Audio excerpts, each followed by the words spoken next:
Welcome to the podcast, Irina. I'm very excited to kick this thing off. I know I think I came across you on TikTok, and you were on your own podcast since you host one, and Yes. you were talking about this feeling like you were lost in your 30s. You worked your whole life climbing up a corporate ladder, yet you felt so unfulfilled. And you kind of Yeah. reached this point where you're like, I need to do something different. It does not matter what's coming in my bank account right now from this company. I am just not satisfied. And you decide to go off on your own as a chief marketing officer. You left your corporate, pretty much luxury job that you could have had probably for the next 30, 40 years, and instead Yeah. decided to do something on your own. Super scary, but you took that leap because you knew that there was more for you out of life. And now you have a successful marketing agency that you're running. You have your own employees. You are now technically the boss, and you don't report to anyone else. And I saw that clip of your podcast and it just resonated with me because I think we are in this state where so many people are feeling exactly the same way, yet they don't know what to do. They feel stuck, they feel unheard, they feel like there's no way they can go and leave their job and start something on their own or change their directions because maybe they spend the last 4 years in college. They're like, I can't like basically leave that because I worked so hard to get to this point. Or people like that study law or doctors, they study for 10, 15 years, and then Oh, you get to yeah. this point where you're like, well, I don't feel fulfilled by this, but I just had this sunk cost fallacy where it's like I can't waste all that time. So I'm really excited because you are just living proof that it is possible. I know we've chatted about it offline, but you've gone through your own trials and tribulations to get to this Yes. point. And I think it's just really important for people to hear it from your perspective and kind of see that it is possible. There's proof that other people have done it, so why can't they? But I think it's just really cool to hear kind of a little bit more about your story, how kind of things led up to this point, and just share with the audience like they're not alone in feeling this way, and they can change anything they want in their life if they simply kind of follow this rubric that you have.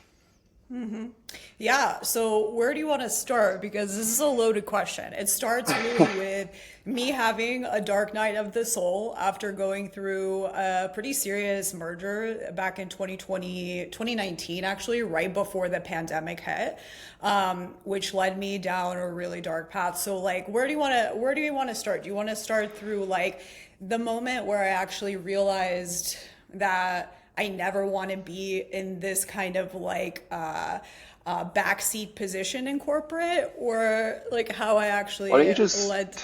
yeah, why don't you share a little bit about like what like got you into like searching the corporate ladder in the first place and like how you got into that and what led you kind of fast forwarding to like this is no longer serving me, even Yeah, though I worked so hard to get to that point because it is not easy climbing any yeah. corporate ladder, moving up in any company, and especially the longer you're doing it, it almost seems harder to leave that. I just felt like that was the right thing to do, right? Like, I mean, 2004, I started kind of getting into that fashion world, started going one position up higher, higher, higher. Eventually, found myself in leadership pretty early on in my mid 20s, and just kept going further in my space. I achieved the highest role that you can achieve in marketing, which is the chief marketing officer. And then I was just kind of like, okay, what's next? Like, what do we do from here? And then the company that I was working for, we got acquired by we were like a fun startup sort of in the real estate tech space at the time. And we got acquired by this like very antiquated corporate company, like where you have a lot of levels of corporate structure. And so here I was thinking, okay, like I'm a CMO at a cool tech kind of startup. Like this is a vibe. Like I can do this. This makes all this corporate stuff kind of worth it.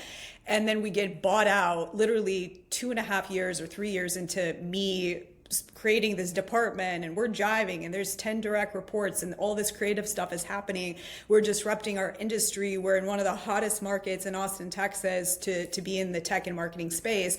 And we get acquired by this conglomerate essentially, right? And so with that comes a lot of restructuring, and then, you know, their part of the organization merging with our part of the organization, and then me somehow like retaining power through all of this, and it was like so much corporate politics. Like, first of all, I was always, you know, the only woman in a lot of these boardrooms, definitely the youngest person in these rooms, right? And so like always proving my value and getting people to kind of respect me was like this navigation, like it was like an episode of Game of Thrones every single day of my life. And so I just kind of didn't feel very good about being acquired. I didn't feel good about this baby that I had been investing in, even though it wasn't my own, but I had shares in the company, being acquired and me having no say in that, and then having to be put into this sort of like political toxic environment where the company that was acquiring us had their own, you know, politics that I had to like play games around. And it was just like no longer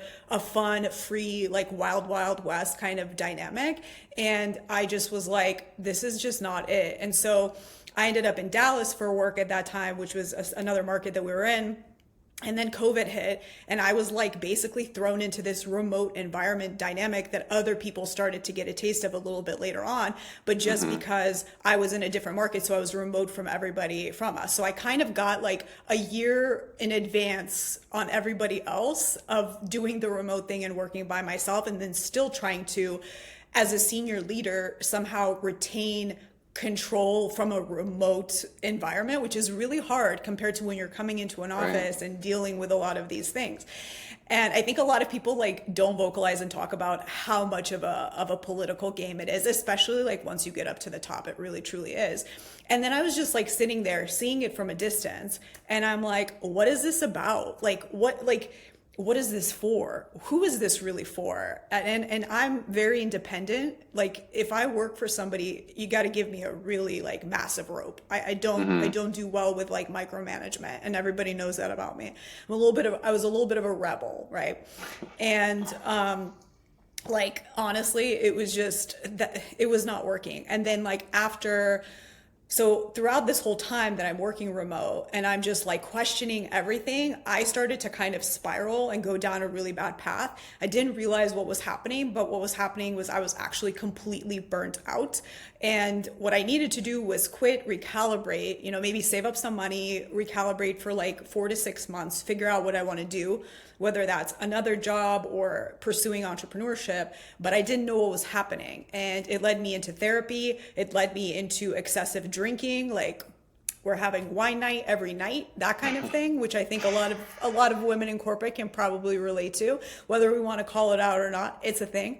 And then just like getting to this point where obviously like I wasn't happy and I didn't know like what it was. And for me, my career is really important. My purpose is really an important thing for me. It's how I express myself. It's how I take care of other people. It's a space for me to do that.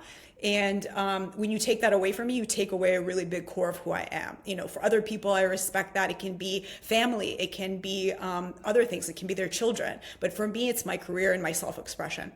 And so I just felt like the biggest thing was taken away. And so finally, the turning point was in 2023.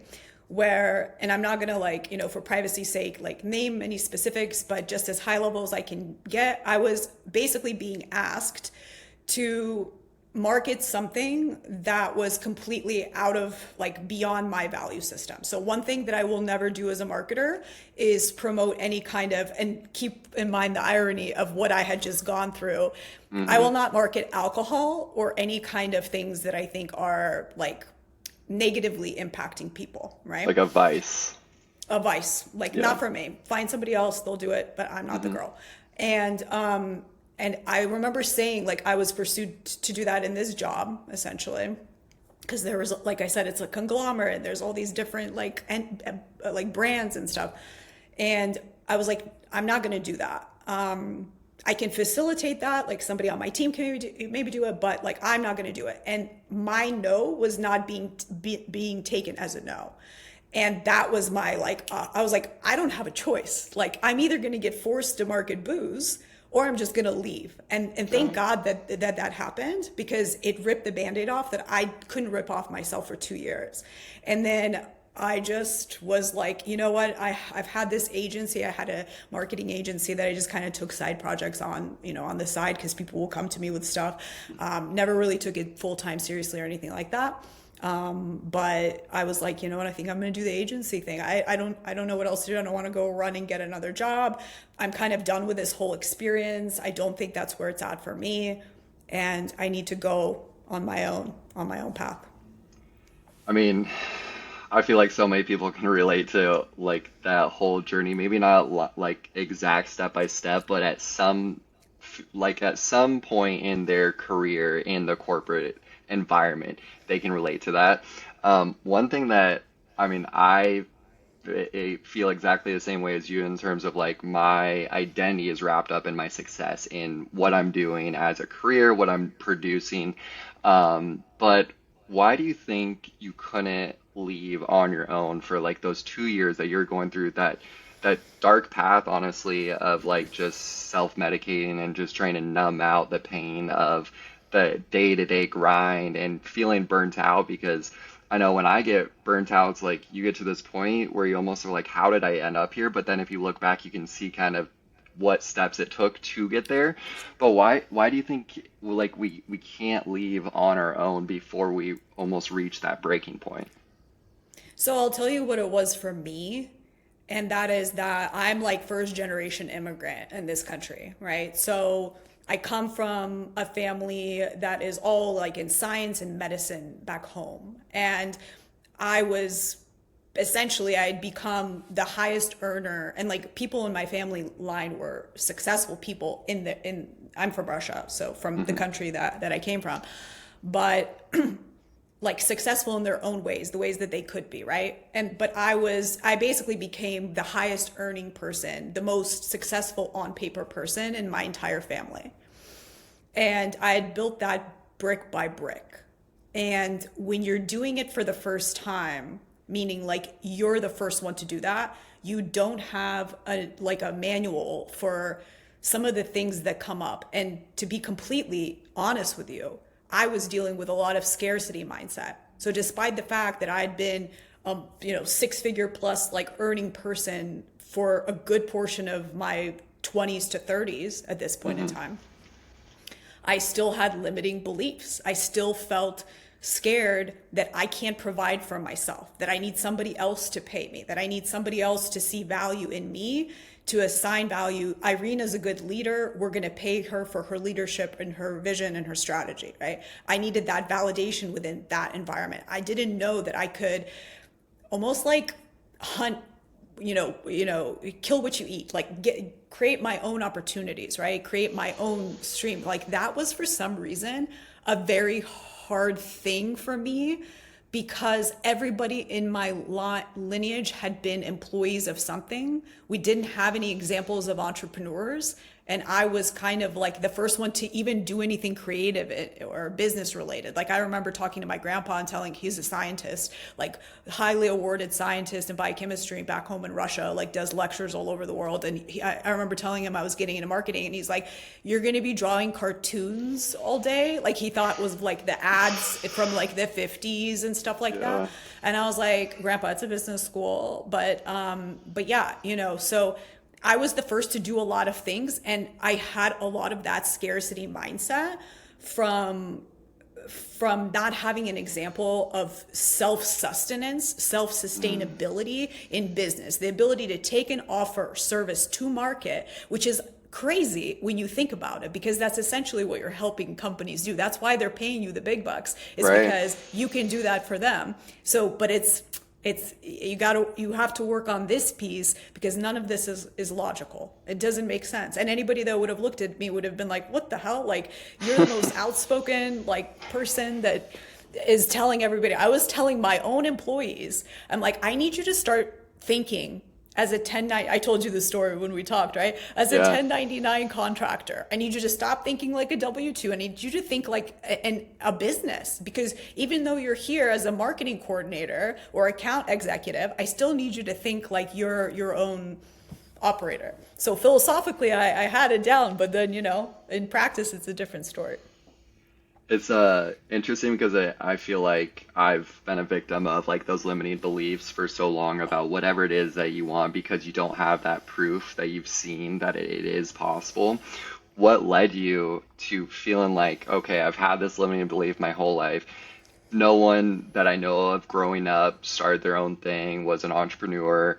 You're immigrant from Russia, so that obviously plays a factor in those beliefs. But like, what kind of changed that for you to be like, I don't have to work for someone else and make their dreams come true. I can work on my own. I can do this stuff myself. Like, what was that almost breaking point, or I guess that change for you that happened?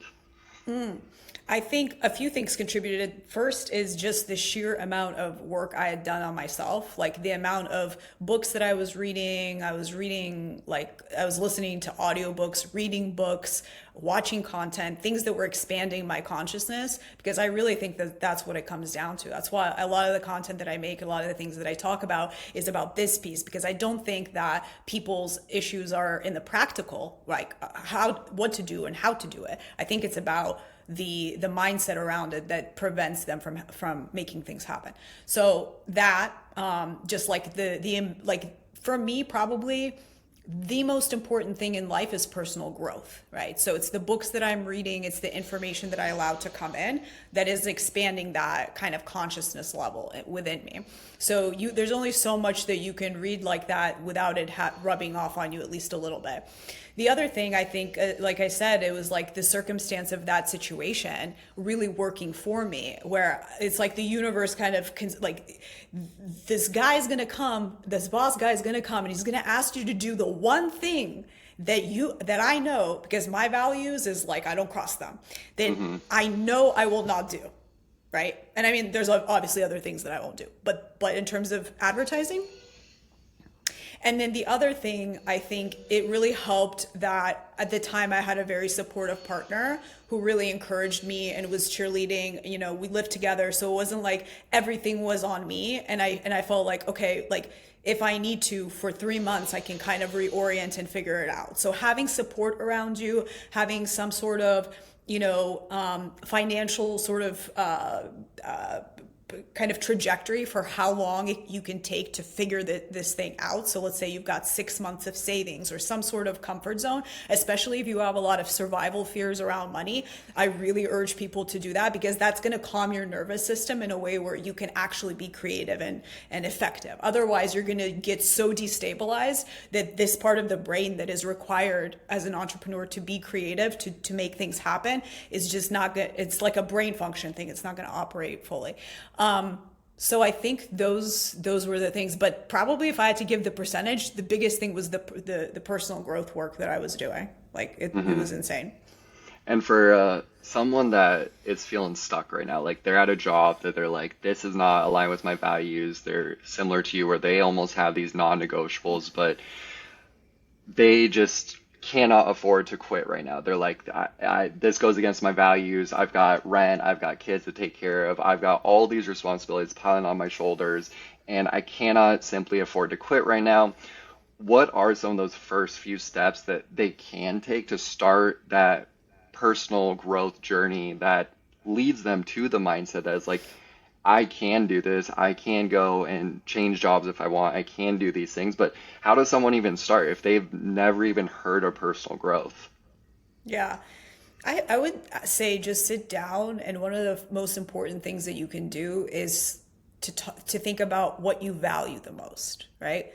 When I sat down and I did this exercise with myself, I realized, and sometimes you have to do a little bit of work to uncover this in yourself, but I realized that the thing that I value the most, which I think a lot of people can relate to, is freedom. So I want to be able to be geographically free and financially free, meaning like I can print money on demand. I have the ability to print money on demand. I have a cool idea. I have a platform to share it with the world, and everybody benefits. People who I create this for are benefiting. I'm benefiting. It's like a beautiful, like, value exchange kind of situation, right?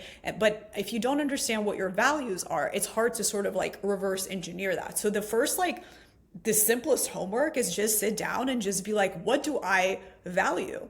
Like, what are the things? Maybe there's three things. Maybe there's one thing, like it is in my case. And then from that, you can start to reverse engineer what your life would need to look like. Because what happens a lot of times is that, let's say somebody has the objective of freedom, right? So then they're like, oh, I got to have my own business. So then they start their own business. And what happens is, because they didn't get clear on that, they have now created, people don't realize, people think business is like, oh, we get to do whatever we want, whenever we want. No. You got to be really good to structure it that way, because for the first 2 years, you're going to be running around like a chicken with your head cut off. You're going to be doing a gazillion different tasks. You're going to be wearing the hat of the marketer. Then you're going to be a salesperson. Then you're going to be a strategist. Then you're going to be a product person. Then you're going to be creating SOPs. And guess what? That's a lot harder than sitting in your little, office with your glass doors and just spewing out strategy for people with already a team for implementation. Completely different world. Not glamorous, I'll tell you that.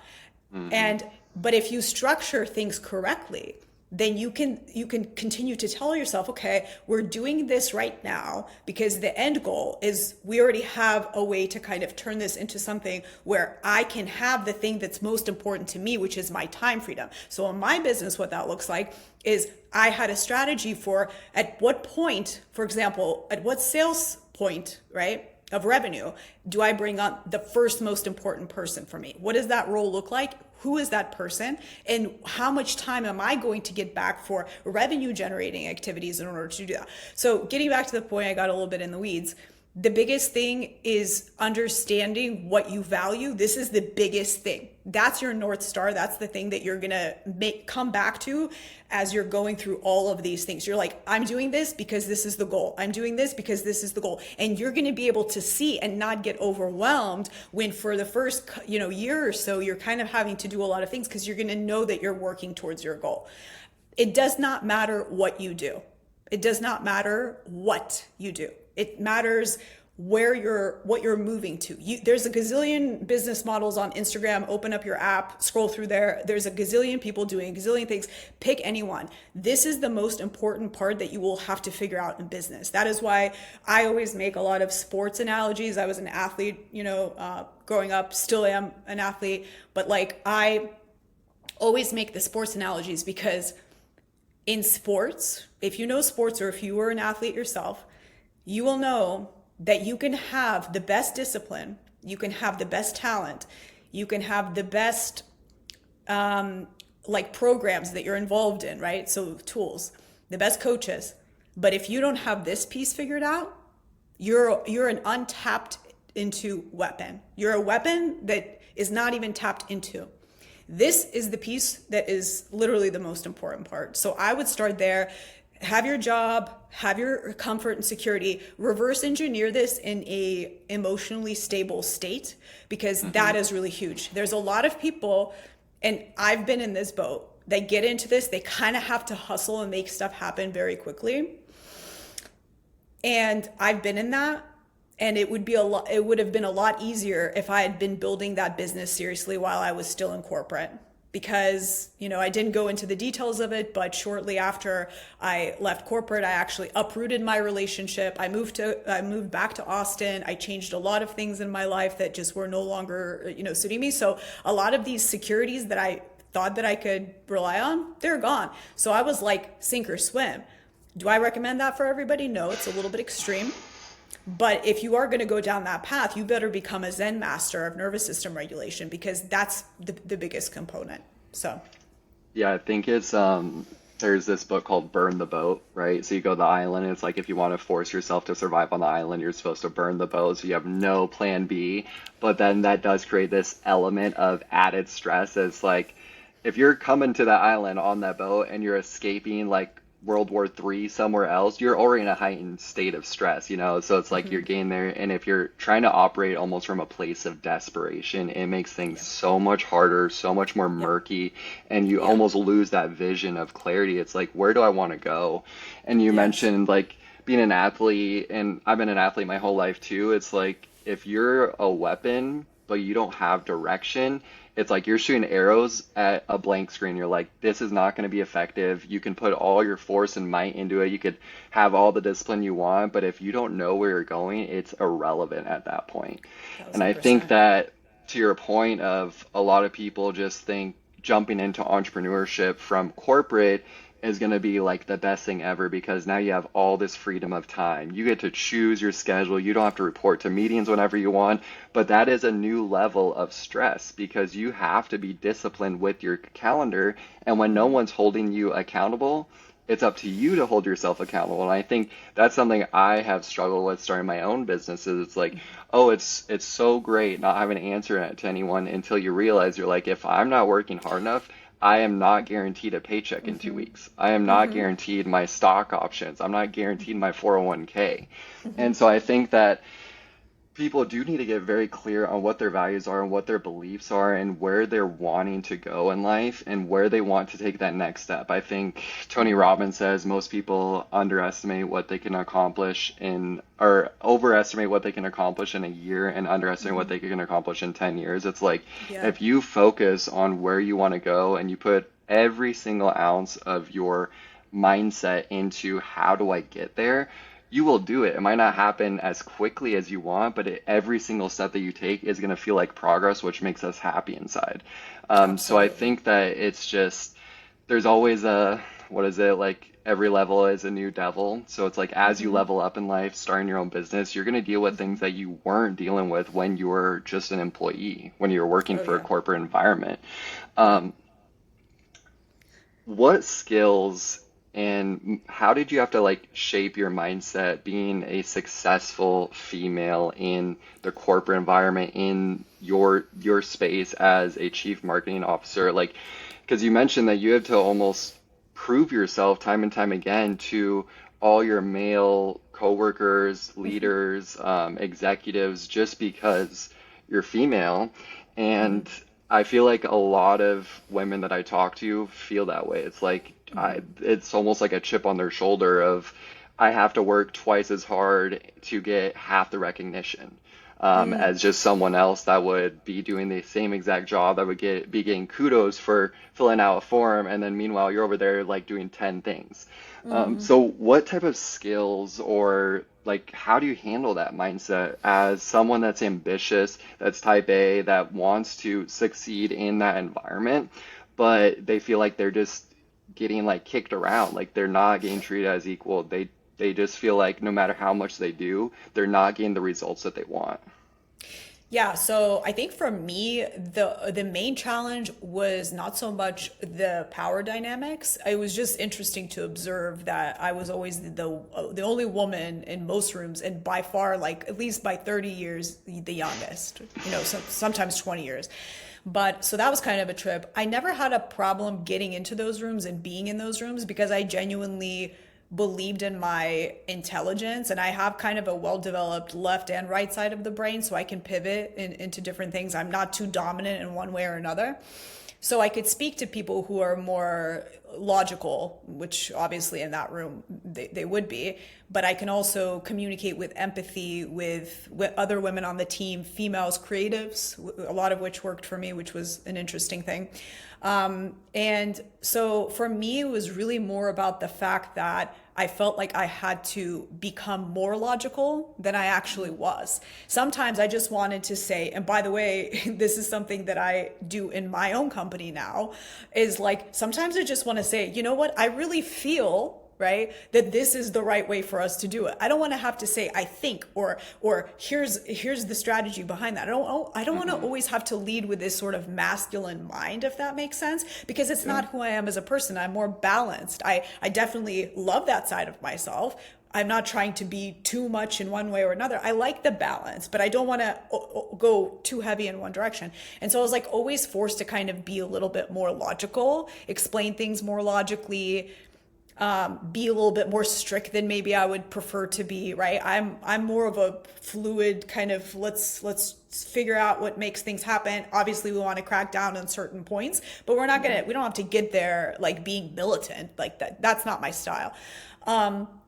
And so for me, I would say like that's kind of the biggest thing. own your power, understand that the fact that if you're in those rooms, you deserve to be in those rooms. Stop tripping over your own feet and over analyzing it. Like, just understand that you already have the energy that put you in those rooms, so you deserve to be there. So get over that, right? But then really focus on, how do I like show up in an authentic way? People like authenticity. People like people who, like, the worst thing that I remember in corporate is just sitting across the table from somebody that I knew had an agenda. And like, I'm the kind of person, I'm like, I can sift through that pretty quickly. And I'm like, it really bothers me when people bring personal agendas to the table, right? Let's just, if we're going to work on something together, let's do this with no ego. Let's do this just for the business. Let's focus on the business. I don't have time for all this emotional, like, self-proving. This is the thing that I ended up getting sick of, is that I just felt like it was like a group therapy session. And I'm like, and meanwhile, dollars, like millions of dollars are being wasted. And that to me is like,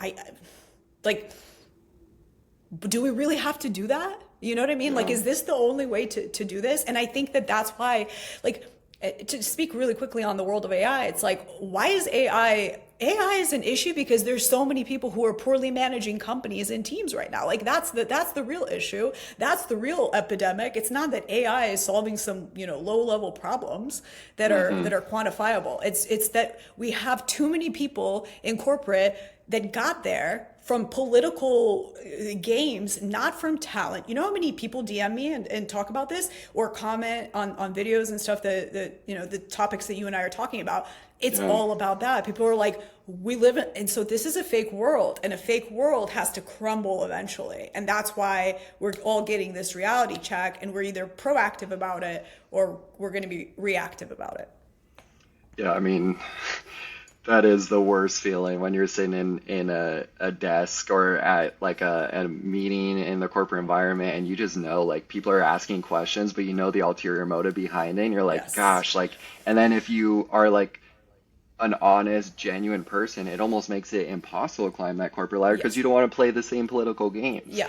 Yeah. And I think that that is just true time and time again. I mean, I get people commenting all the time about like how burnt out they are feeling. They've only been doing a job for 6 months, yet they feel like they've been there for 60 years. And I'm like, you're only like 27 years old. You got a little while to go. But I think it's just this reoccurring theme. And I think that there are companies out there, more specifically like the non-traditional huge corporate jobs that are like, hey, like we value your true, honest opinions because we want to grow, we want to disrupt an industry. And to the point of AI, it's like, you're right. A lot of people are scared because they work their way up in a political game, and now AI almost doesn't care about feelings. They don't care about your political agenda. They're like, we just are here to get the job done, whatever my programmer is telling me or whatever you're prompting it to do. Yeah. I think that is also a big topic for people right now is AI and where it's going. And obviously in marketing, there's so many good ways to use it to speed up the process, to get projects done quicker. What are your thoughts and feelings about it as like an entrepreneur who owns your own marketing agency, who employs a lot of people to help serve a lot of businesses? Like where do you kind of fall on the AI spectrum right now? Yeah, so I think one of the safest things is anything that's creative related. So I'll just give you one example, right? When we have to create very like human emotional language for a marketing campaign or somebody's website launch or something like that, there's still a lot of shortcomings with AI. I'm not saying that it's always going to be like that. I would love to solve this as a business owner. I would love to solve this in the most economical way possible, despite the fact that I have tremendous amount of respect for the writers of the world, the creators of the world, and all of that. But I'm also a capitalist. And if there's a less expensive way for me to solve something, I will probably do it as long as the quality is there. But I am a big proponent of supporting local economies. So I really love to like employ people that are in my local economy, either in my state or in my country and things like that. So that's a pillar of business for me. And as somebody who immigrated to this country and has a tremendous amount of respect for it, obviously, right? We didn't cross the pond just to offshore everything.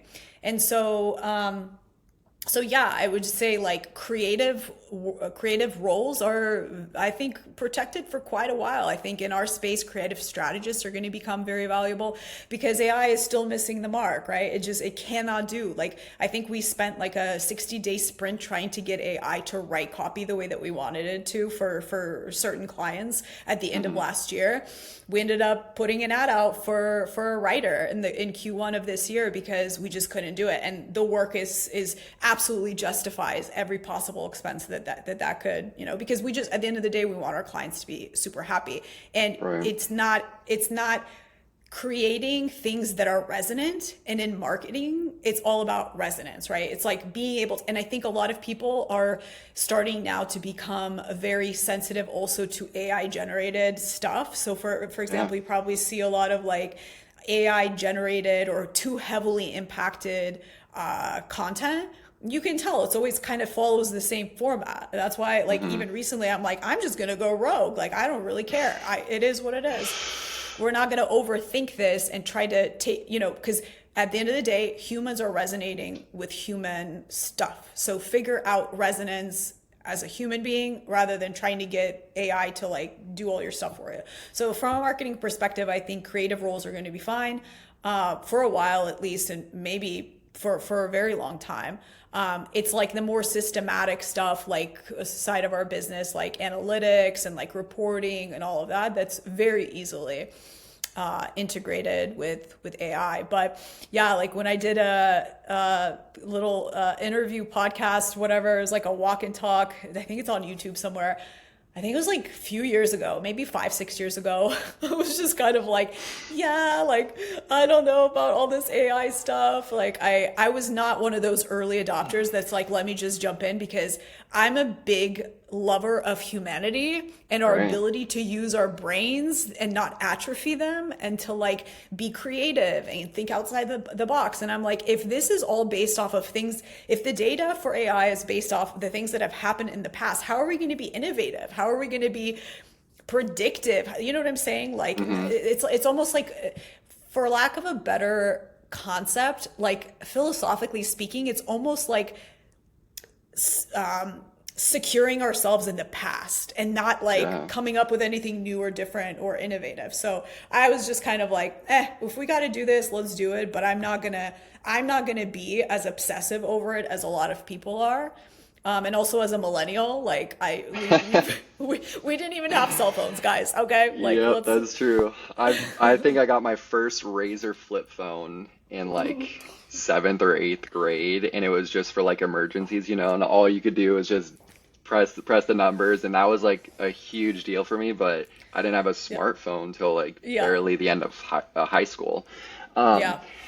yeah, it's interesting because just talking about like the AI and making us not think and just kind of relying off of it. I think Sam Altman, who co-founded Hmm. OpenAI, was Hmm. saying that like the more people use it to think, the worse off we're going to be. But if we use it for a tool to supplement like complex ideas or figuring out how to be more efficient as an entrepreneur or a business owner, that's like the real world use of it. But the people that Hmm. are using it as like, hey, like I need help thinking about like how to solve this simple math problem, that they don't want to take the time to like figure Hmm. out step by step the formula.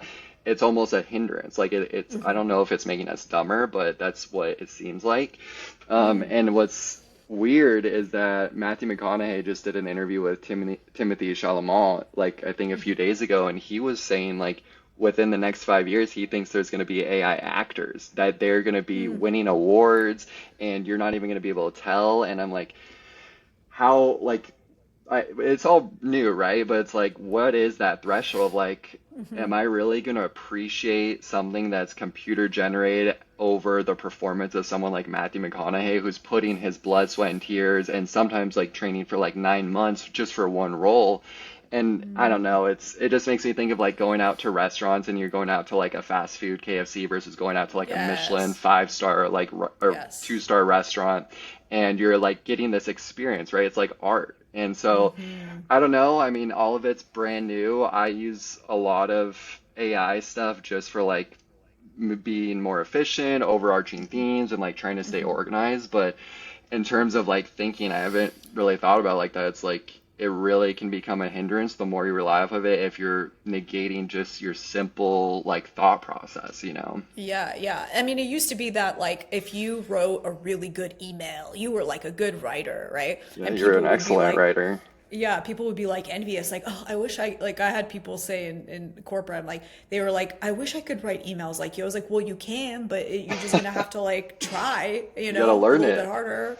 Yeah, Yeah. and then now everybody's a good email writer. Now people are like running their responses through. So I feel like, and to talk about the Hollywood thing, it's like, I'm losing my mind over Spotify right now because the amount of AI Music. musicians, and I'm just like, I have to literally, and I know as I'm listening to it, then I go back to my computer. Sure enough, I check the cover art is like just like blaringly obvious, like that's So AI. Like I crazy. don't want to like, is there a lever that I can turn off where don't recommend Yeah. AI music to me because it's all like it's just not good. And to be honest with you, everyone always makes the argument it's going to be better. Yes, I get it, but I don't. I want to take into my soul stuff that's created by other souls, by other human Right. beings, by other creatives. Like I'm a qualitarian in every area of my life. The food that I eat, the music that I listen to, like I don't let junk into my body, to use your Yeah. analogy. Like so it's like, is that what we're going to be as a society? Like I really hope not. Yeah, it's I mean it's just kind of like we're almost living in the experiment world of this and we're gonna only see kind of 10, 15 years down the road and look back kind of like how you were 6 years ago talking about AI and like this is what I think about it. I think we're gonna look back and we're only gonna be able to kind of put together some of the pieces as we move forward and then can kind of see like this is how it's affecting us. But to your point of like putting junk in the body and things, obviously, like you want to take care of your health, but the food that we consume kind of directly is information that we put into our DNA. But to talk on like the mindset thing about it, because I think this is something that's really overlooked how we will watch, consume anything we want from Netflix to the news to all this, but I don't think people understand like how that directly affects your mindset and some of those limiting beliefs and just like almost the negative patterns that can form just from watching stuff that other people are basically telling us how we should think, how we should feel, how we should act. And I think that's what keeps a lot of people in those limiting belief boxes of like we almost want the majority of people to act a certain way so we can kind of control and keep them in an employee like box versus an owner box. But like, how important is it to basically monitor what you're listening to, what you're watching, what you're consuming? Oh, it's the most important thing. It's like going back to in the very beginning of our conversation, you said what was the thing that got you out of all of that? And I told you it was just what I was consuming. I was on a very strict high vibrational information diet, basically, to be completely honest with you. I didn't like I wasn't watching things that gave me anxiety. And as you become more attuned to that, as you start to practice that muscle, the same way that when you eat really clean and then all of a sudden you have some junk, like you can feel it in the body, or you haven't had alcohol for a really long time and then someone gives you, some champagne at New Year's and you're like, what is this? This is like, I can already feel like you become more sensitive to it, right? Hmm. And so I think it's like, be very conscious of that. And the best thing that I hear said all the time is, are you a creator or are you a consumer? Because the consumer mindset is the problem with everything. Consumption of content that's not empowering or liberating in any capacity, right? Triggering anxiety, triggering like I'm not good enough, or I'm lacking something, or I need to be prettier, or I need to be this, or I need to be richer. If it's doing that to you and it's not having the impact of inspiring you or aspiring you to another level, you're consuming something that is not good for your field. And like the best way to counteract that is go out and create stuff. Like there'll be times, I mean, I think everybody has this experience. You're doom scrolling. What's the physiological response in your body when you're doom scrolling? I don't know about you, but I feel like I'm like restrained, or something has me like in a chokehold or something. And then I just Yeah. like want to get out of it. Like physiologically, that's literally what it feels like to me. And I just throw my phone and I'm like, okay, I got sucked into the vortex again. Like I got to get out of this. But I think that's what it comes down to. It's like, are you a consumer or are you a creator? Go be a creator. Go create something for the world. Go transmute some sort of experience that you had. Share it with other people. Like, I genuinely believe that every single person that rises up and takes ownership of their life makes it significantly easier for the rest of the collective to do that. And we see all these terrible things going on in the world. We're like, what can we do? Like, let's get, sucked into the drama and trauma of it. I get that. I get empathy. But at the same time, how are we going to impact that? How are we going to impact that? By sitting and being consumers all day long? No, we're going to do that by becoming successful. We're going to do that by becoming free, autonomous, whatever that looks like for you, right? And then we have the decision of how we want to spend our time. And if you want to spend your time helping the other people in this world, you have the resources to do that. Time is a resource. Money is a resource. So, not to be on a crazy rant, but that's really what I feel. Like, I feel like people really need to be sensitive to that. Oh, I think it's like mind and body are one and the same. And what, like, the more you pay attention to what you eat, I think you should be paying attention to what you're consuming, because I almost want to coin that term of we need to have a media diet, that you said, Yeah. because I think it is going to be the new thing, because every podcast that seems to be coming out from like people that like I watch, like Diary of a CEO or Modern Wisdom, they're having like these psychologists and these scientists come on talking about the negative effects of these dopamine hits that we get from scrolling, which is why we get addicted. It's like every time you see a 15-second clip of video, we're getting a dopamine hit, whether it's negative, positive, because you're getting that instant gratification of you scroll, you see the video. And they're saying we have to start doing dopamine detoxes to level out the brain, because these hits that we're getting are the equivalent of taking cocaine.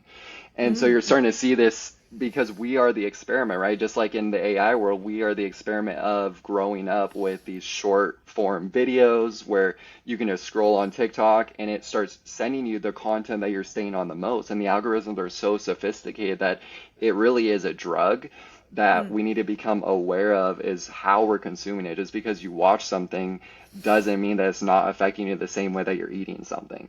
That's And a I huge think, point. yeah, I think that I love that what you said is just a media diet. Like, we have to Yeah. have the intention of what we watch is going to be affecting our body on a physiological level the same way we're eating. Same thing Yeah. like working out and stuff. It's like working out is the number one antidepressant without any negative side effects, yet it is the least prescribed way to get out of a depressive state. And so you just It's kind of crazy. wonder, like, why is that? Well, if someone's working out in their house, no one's making money, right? Like, Yeah. no one is, unless you're paying for a little fitness like YouTube video, but that's like $20 a one-time thing versus paying for Yeah. an antidepressant month over month, year over year, you know? And I know tons of people that are taking that route. It's like, well, that's supposed to help because the doctor says so. I'm like, well, who's in the pocket of the doctor, you know? Oh, don't get me started on that. And it's also just about like, going back to me saying about freedom being my biggest value thing. And it's like all of these mechanisms, they're designed to control people. But so that's like, why are we trying to control people? What's the byproduct of control, right? What is the end goal of control? Why are we creating such short attention spans that people don't even have enough focus capacity to build something of their own, to build a life that they actually care about? Their attention has already atrophied. My concern with the AI is their ability to problem solve is also going to atrophy if they're misusing this technology. And I mean, to me, that's a recipe for creating some very, very dependent human beings on this planet. And I love people. I love humanity. I get excited when I see people doing things, expressing themselves. I have a deep love affair with humanity, genuinely. And it breaks my heart to see people living in such a lowly, it's like seeing an animal that is like in a cage, and it's sad. You just want to let it out. If you love animals, you want to let the animal out. You're like, get out. You don't have to be there. You are part of like this divine world that we're in. And it's just, I really would hate to see society going in that direction, but I do see so many things that are structured about the way that we live that are designed specifically for that. And so when I said freedom is really important to me, I was like, I want nothing to control me. Nothing. Yeah. No social media, no alcohol. Alcohol will control you. Drugs will control you. Vices will control you. Those are all things that have control over you, whether you think you're having fun or you're doing whatever. No, they're things that have you in a chokehold. And if you really value freedom, and if you really want to be the highest version of yourself, you can't have things controlling you, including your social media feed and whatever information you're allowing into your field. So, Why do you think it's so hard for people to get out of that vice, or just like you said, like you get sucked into scrolling and you feel like I mean, I get it. I feel like an anxiety when I'm scrolling, even if it's like yeah. content that I'm like intentionally, I'm like, I'm gonna watch some business content, or I want to feel like I'm productive doing this. I will like look at the clock, and then next thing I know, like 25 minutes of scrolling happens. I'm Yeah. like, it felt like 2 minutes. Yeah. And then after that, I'm like, no more. Like, I'm gonna delete that app. I'm not gonna look at Mm-hmm. that for a week. And then I start to feel more calm. Feel a Mm-hmm. little bit more peace, and it's ever so slight, but I notice it enough to where I'm like, okay, I have to put some type of discipline parameters on Mm-hmm. myself next time I'm on there, that I'm allowed to watch like 3 minutes, Mm-hmm. once an hour at most, or whatever the case is. But like, what does it take for someone to really shift from being a consumer to a producer? Like, how do they make that transition if they almost don't even know that they're stuck inside that matrix? It's a really great question. I think it starts with, this is going to sound like a weird, unconventional answer, but I think it starts with self love. I think you have to really learn to value your own life force in a respectful way. You have to value your mind. You have to start to value your body. You have to start to value this life that you have, right? And I'm turning 40 in a month. And, I don't know if it's the age that I'm in or what it is, or maybe it's my grandpa who his whole life was telling me this, but I think you have to have a lot of respect for life that you have, like the time that you have on this planet, and realize that the time that you just listed off, that you just mentioned, those are 20 minutes that you're never going to get back. And I think when you have a love for yourself, a love for, humanity, a love for your body, a love for your mind, a love for existence, when you fall in love with life, you start to treat it with more respect. You start to treat time with more respect. And time is, I'm into quantum physics, so it's like an interesting topic. But the way that the quality of the life, how you're Yeah. spending, how you're spending the quality of your life. And I think too much of us just don't appreciate it, and we take life for granted. And those are the people who are on their deathbeds at 80 and 90. And I'm sorry to say that's going to happen. That's going to keep happening because a lot of people are not going to wake up. But I think right now in the collective consciousness, more people are really fed up. Our generation, I think particularly, has seen a lot of ups and downs and seen a lot of things happen. And it just inadvertently causes us to kind of wake up and be a bit radical about challenging the norms and what these old antiquated authority systems and things, whether that's, if you want to go political, not my forte, not my, party, but down to even corporate, it's all the same thing. It's all Hmm. outsourced power. And the reality is we're the things that give all of those things the battery juice, right? We're the Yeah. batteries. I hate, like, not to make matrix analogies, but that's kind of, we are the energetic fuel for all of that.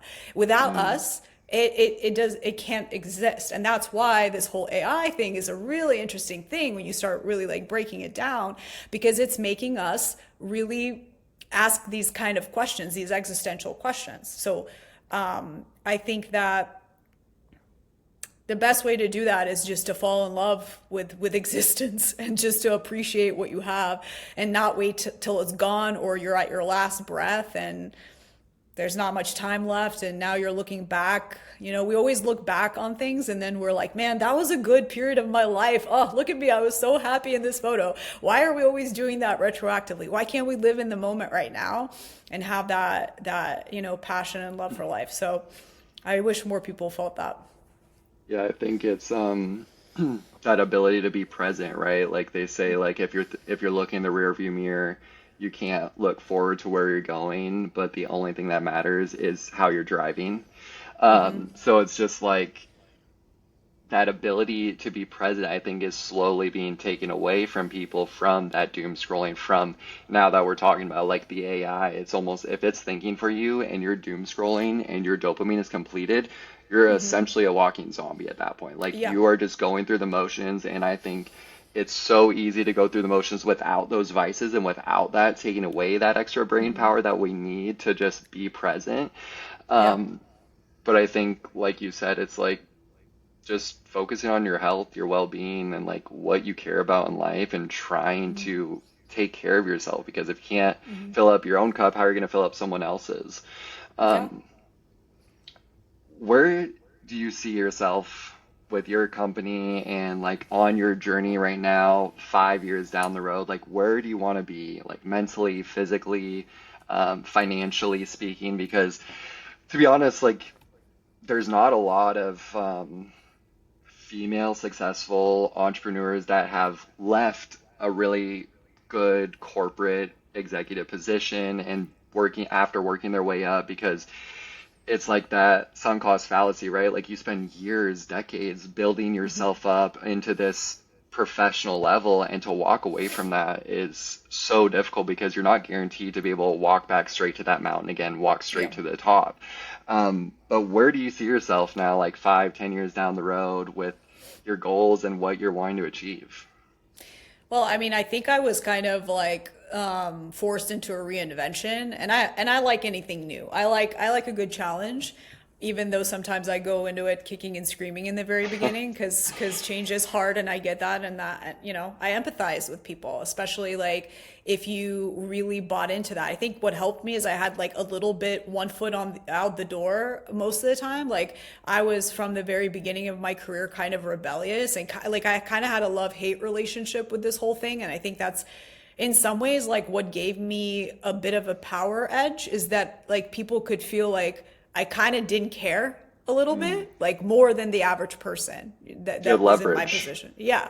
Like I Yeah. kind of was like, at any point I could be like, like a bomb that would go off and storm out type of thing. Like not in a erratic way, but you get it.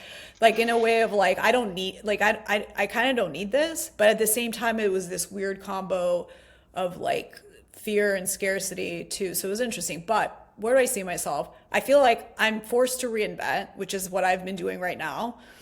Running my agency really full throttle the last 2 years has been a tremendous learning lesson. All the content that I've created was like tales from the underbelly of entrepreneurship, because I think a lot of people don't really understand what it's like, and these are like true accounts and lessons that I've learned that I wish somebody else would have told me in a way that resonated with me. But I would just love to like help other people walk down that same path. I want to build connections with people live and in person, human beings. Like I've always been a big fan of community. I've created community everywhere I went. That was one thing that I was known for in corporate as well, is just like I keep people together. I create a vibe, I bring people together. And so I really love doing that in person.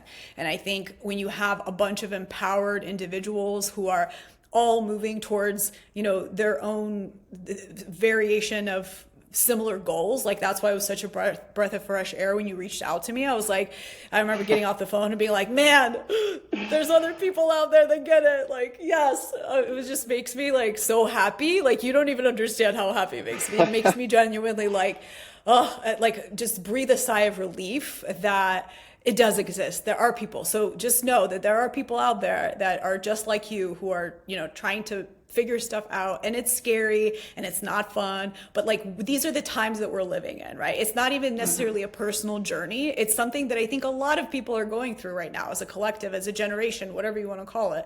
So I see myself empowering other people, creating solutions, creating tools, creating value in ways that they can, expedite that process for them, so they don't have to spend, 10 years or whatever I spent trying to figure this stuff out, hack this. And actually it's been like 7 years that I've been on that journey. But speed it up for other people, and then also create community where everybody can, there's power in numbers, there's power in synergy, there's power in unity, and everybody kind of vibing at the same level and trying to do the same thing. So yeah, I hope I answered your question. Oh yeah, you did. And because you mentioned like the past 2 years, you've been just almost, it's like baptism by fire, right? Like you're learning a Yes. lot of this stuff on the fly. You mentioned that you wish someone had taught you some of these things Yeah. before going through it. For that, say there's someone 10 years younger than us, just starting their own business, their own marketing agency, they're making that transition, that scary leap from their corporate job to starting their business. What are the top three piece of advice or things that you wish someone else had told you so you didn't have to make those mistakes as a business owner in the first 2 years? I would say get very clear on your personal value, like not your values, but what you're worth as a person. Okay. So that's going to prevent you from bringing in people into your project down the line that don't really deserve to be involved in it in some way, right? Or overcharging for their services, clients who don't see value in whatever it is that you're providing or doing, right? I mean, there's really no industry that you're in where you're not going to have you're going to have no customers or no clients, right? You're going to have to deal with people. And the way that people are going to deal with you has to do a lot with how much you value yourself. So make sure you value yourself. Make sure you understand very clearly, very, very powerfully that what you're doing is valuable and important, and that you're the person to be doing that, right? The other thing I would say is systems are going to be super important. So start thinking systems very early on. Don't just do the whole like, oh, I'm an entrepreneur. Like a lot of people who are even my age that have their own companies right now, they started them out like that, where they were just like jumping into serving clients and doing all the things. And then they had this mess, and then they bring me in as an advisor to try to help them sort it out and retroactively. It's much harder to do. So start thinking in systems early. Start asking yourself, okay, this is something we have right now. How is that going to look like in a month from now, in half a year from now, in a year from now? So I think that's another thing. And again, everything comes down to mindset. Like make sure you don't have any like skeletons in the closet. If you were born, if you're young enough and you're born and the whole world is your potential, you don't have any issues with that. Congratulations. You're truly, truly lucky. I wish I was born like that. I was not. So I had to detangle a lot of things in my psyche and really break that down, because it wasn't my lack of talent. It wasn't my lack of leadership. It wasn't my lack of systems thinking. It wasn't my lack of creativity. It wasn't my drive, my sales skills, my marketing skills. It wasn't I had the entire toolkit, but I wasn't breaking through until I fixed this. And to give you a sports analogy, remember I mentioned I played tennis growing up, and I was at practice every single day for 5 hours, every day, 5 hours, every single day. I don't even think I had a rest day. My rest day was 1 hour of training. And it was like one of the most like elite, like academies. And and before anybody thinks that that's bougie, it was like in the middle of Kansas City in the Midwest. It was not bougie. It was not expensive. And I had a scholarship because I was kind of good at playing sports. So basically I was doing all the right things, training, showing up. I was in excellent shape. I was conditioned to the T. I couldn't win a tournament. I kept losing to people who were way worse than I was. I would win almost the entire match and then self-destruct, start throwing rackets and doing crazy stuff, and then lose the entire match after being up, pretend like 90% up. Imagine losing from 90% up in the match and stuff like this. They put me in mental conditioning, which in sports is just basically like mental psychology for anybody who doesn't know that. I only went 3 times and I started winning, right? So that goes to show that it's not about the talent or the resources, the skills. Stop focusing on that. I promise you have more than enough to troubleshoot along the way, and start focusing on, is your mind going to allow you to do all of these things, because your mind, and you might be sitting there and beating your head against the wall and thinking that you're not doing something right, and we spiral and we tell ourselves all these stories. I have two very close friends that fall into this category, and we talk about it all the time. I'm like, you're a genius, but you keep looking at that you don't know something. I'm like, stop looking at that. Like, let's meditate together. Let's break this down, because I even sent one of them the abundance thing that I was telling you about from Joe Dispenza. I was like, do this workshop, because that's all you need. You're a freaking genius. You're an elite level of your industry. So those are the three things. Awesome. Yeah, I think it's just so wild to think there's that book. I don't know if you read it. It's called The Inner Game of Tennis. I'm Yes, drawing a blank on who the author is.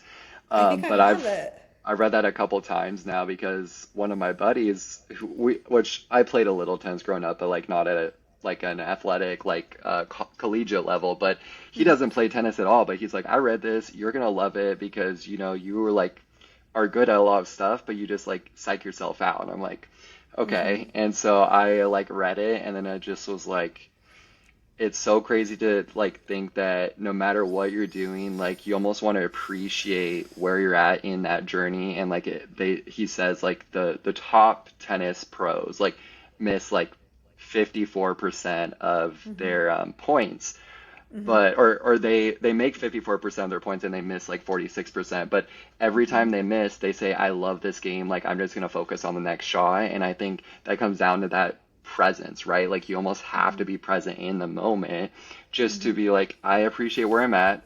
Maybe the circumstances aren't exactly what I expected them to be, but I love what I'm doing and I know I'm going to grow from here. And I think that that's like that mindset. It's like, no matter what happens, I know that I will continue to grow. I will continue to get better over Yeah. time.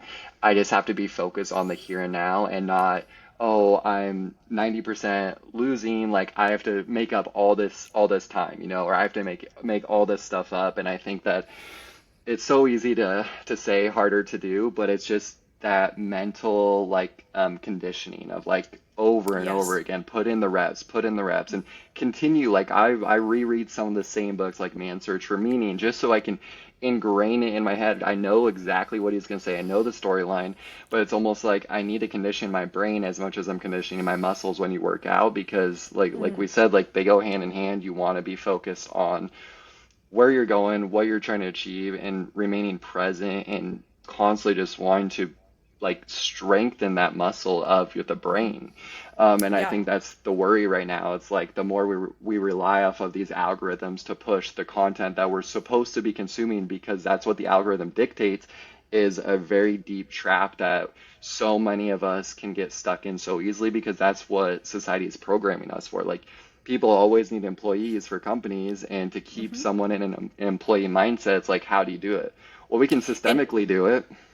yeah, and like, what's the best way to control people? One of the best ways is to have them be in a frequency of fear. So it's ironic that it's like, yeah, we're like making you guys go into this employee mindset that we have to basically feed you. We are the hand that feeds. But at the same time, we're also going to pepper in a little bit of this fear of like, now you've got these AI things to compete with you. Well, that's a really good recipe for control. And I think a lot of people are starting to kind of wake up to that.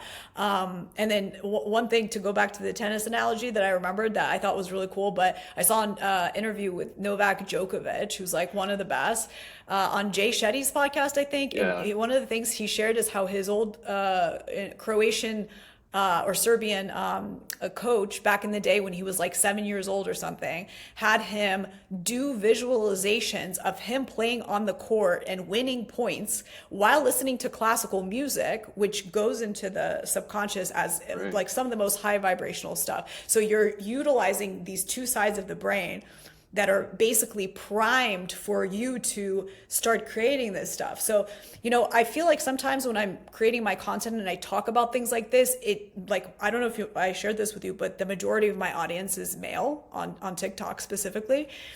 But I think this is so universal for everybody. Like, I don't think this is a purely logical masculine, concept. I think this is the rules of how to win at life, of how to succeed in life, how to use this thing that we have, this powerful imagination machine that's installed in our skull to make things a reality, to be conscious creators of our reality.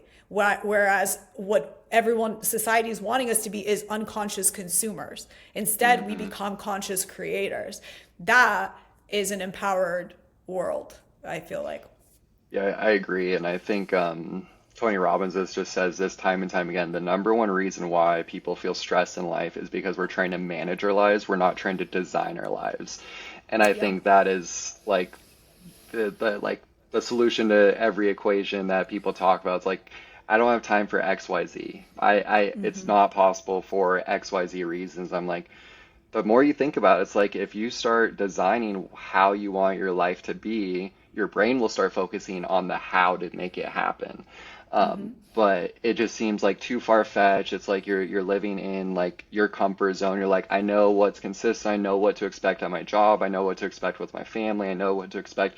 Therefore, why would I go through this little friction at the beginning to make these changes that might be hard at the moment? Like stop doom scrolling, stop watching Netflix every single night before you go to bed, and maybe you're reading instead for 20 minutes of watching Netflix for 2 hours. Yeah. And just that little shift starts having just this huge later like domino effect on the rest of your life.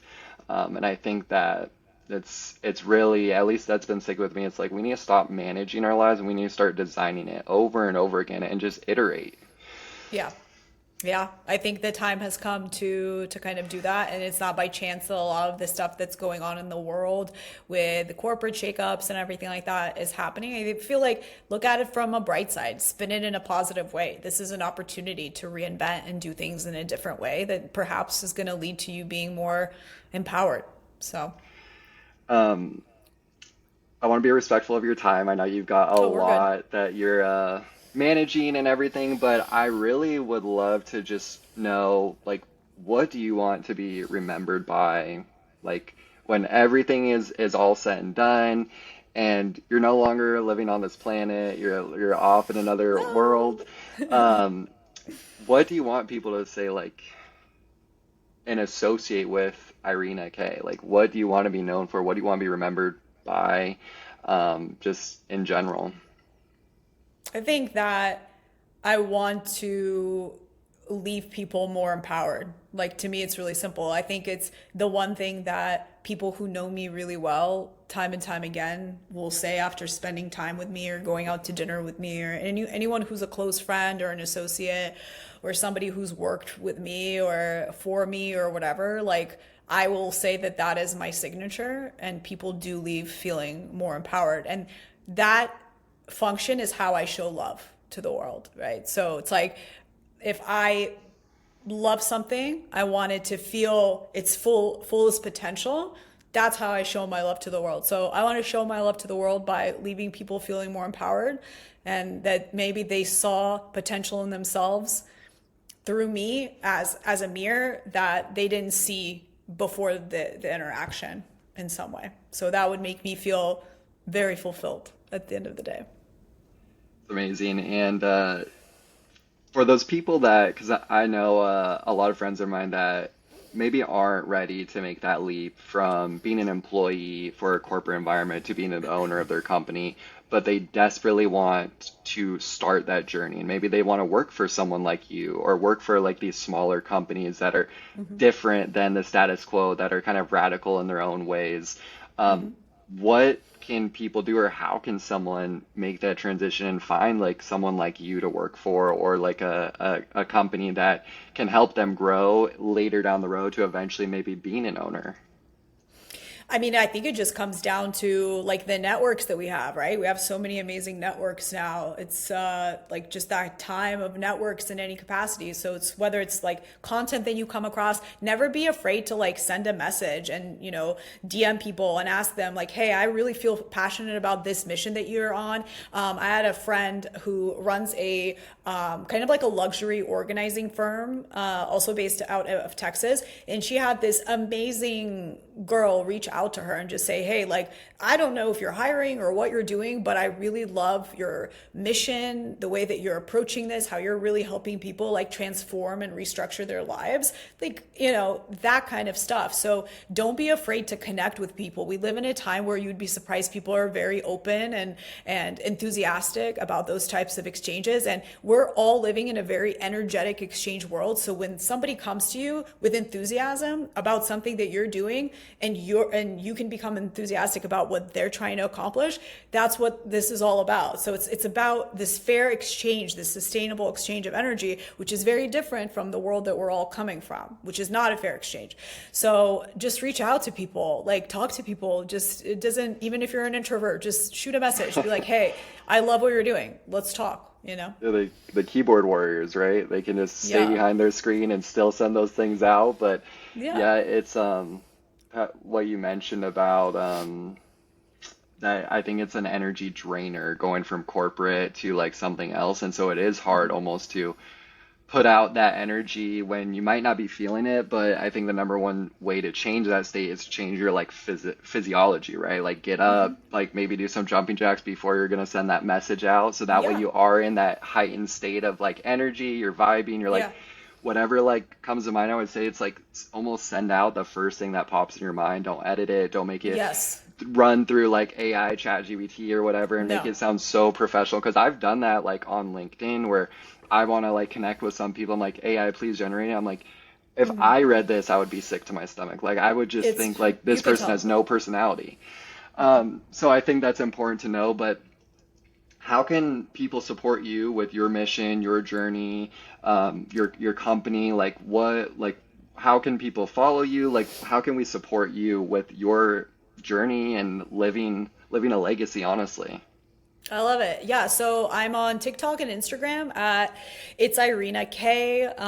So you can find me there. Follow me for all of my content stuff. If you're a creative or an entrepreneur or someone who's really looking to learn how to build an agency, who's like very young but talented and hungry, you can also check out any opportunities that we have for open positions and roles that we're looking for my agency. It's gleammedia.co. And you can find it on jobs in the footer. So yeah, we're always looking for cool people to collab with. And the cool thing with us is we work very much like with a bunch of contractors basically. So it's not like employees. We're all like independent businesses working together, supporting each other and doing really cool creative stuff. But content wise, it's going to be, it's Irina K. And I'm on YouTube too. Okay, cool. We'll link all of those down to your podcast, YouTube, TikTok, Instagram, directly to your company website. So all of that will be linked below. Amazing. We'll make it as easy as possible for people to find you and support you on your journey. Awesome. Thank you so much, Irina, for being on the podcast. I'm so excited for people to just be able to dive into this, listen over and over again because there's so many golden nuggets on people that can just apply at any stage of their life, no matter where you're at in your journey. Like you can pull out a lot of these golden nuggets, and like you're from Russia, obviously, so you kind of Yeah. have come over and kind of made the American dream come true for yourself. So the American dream is Yeah. still alive. It's not dead for anyone that's Yes. wondering. But appreciate you being on the show and Thank you for looking forward to having seeing me. you produce some more stuff. Awesome. Thank you so much.